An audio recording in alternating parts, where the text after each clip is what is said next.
Bienvenue sur la chaîne James Animation. Aïe. Voici une petite histoire d'horreur légère, idéale pour une ambiance mystérieuse sans trop de frayeur. La maison aux fenêtres scintillantes. Par une nuit étoilée, Nathanaël et ses amis, Marvin, David, Lorenzo et Guérol, décidèrent de partir à l'aventure. On racontait qu'au bout de la vieille forêt se trouvait une maison étrange, abandonnée depuis des décennies. Ce n'était pas un manoir sinistre, mais une petite maison en pierre, dont les fenêtres semblaient scintiller sous la lumière de la lune. Intrigués, ils s'y rendirent avec des lampes torches et beaucoup de courage, ou plutôt de bravoure feinte. Quand ils arrivèrent devant la maison, tout semblait calme. Nathanaël poussa doucement la porte qui grinça, dévoilant une pièce poussiéreuse remplie d'objets anciens. Des montres à gousset, des livres jaunis et une horloge imposante arrêtée à minuit pile. Lorenzo pointa une lampe sur un tableau accroché au mur. Il représentait une famille souriante, mais quelque chose semblait étrange. Les yeux des personnages semblaient en suivre leurs mouvements. « C'est juste une illusion, pas vrai ?» murmura Marvin. Soudain, l'horloge, immobile depuis des années, se mit à sonner. Un bruit sourd résonna dans toute la maison, suivi d'un chuchotement. « Qui ose déranger notre repos ?» Les lampes torches clignotèrent, plongeant le groupe dans une semi-obscurité.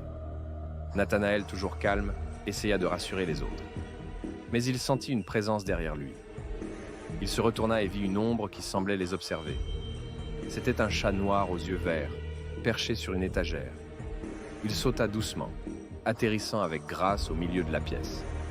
À chaque pas qu'il faisait, les objets autour de lui s'illuminaient brièvement. Il miaula, et une porte secrète s'ouvrit dans le mur.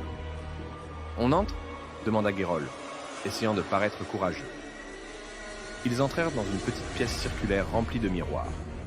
Chaque miroir reflétait une version différente d'eux-mêmes, parfois plus jeunes, parfois plus vieux, parfois absents. « Regardez! Mon reflet ne bouge plus !» cria David. Un rire cristallin résonna, et une silhouette lumineuse apparut dans l'un des miroirs. C'était une jeune femme vêtue de blanc, ses cheveux flottant comme dans l'eau. « Merci de m'avoir libéré, » dit-elle doucement. « Cette maison était ma prison, et vous m'avez redonné ma liberté. » Avant qu'il ne puisse répondre, la femme claqua des doigts. Une lumière éclatante envahit la pièce, et ils se retrouvèrent dehors, devant la maison, comme si rien ne s'était passé. Mais les fenêtres ne scintillaient plus. En regardant leur montre, ils réalisèrent qu'ils avaient passé à peine 5 minutes à l'intérieur. Pourtant, ils avaient l'impression d'y être restés des heures. Ce soir-là, ils décidèrent de ne plus jamais parler de cette aventure. Mais parfois, dans leurs rêves, ils revoyaient le visage de la femme dans les miroirs et entendaient le rire cristallin résonner.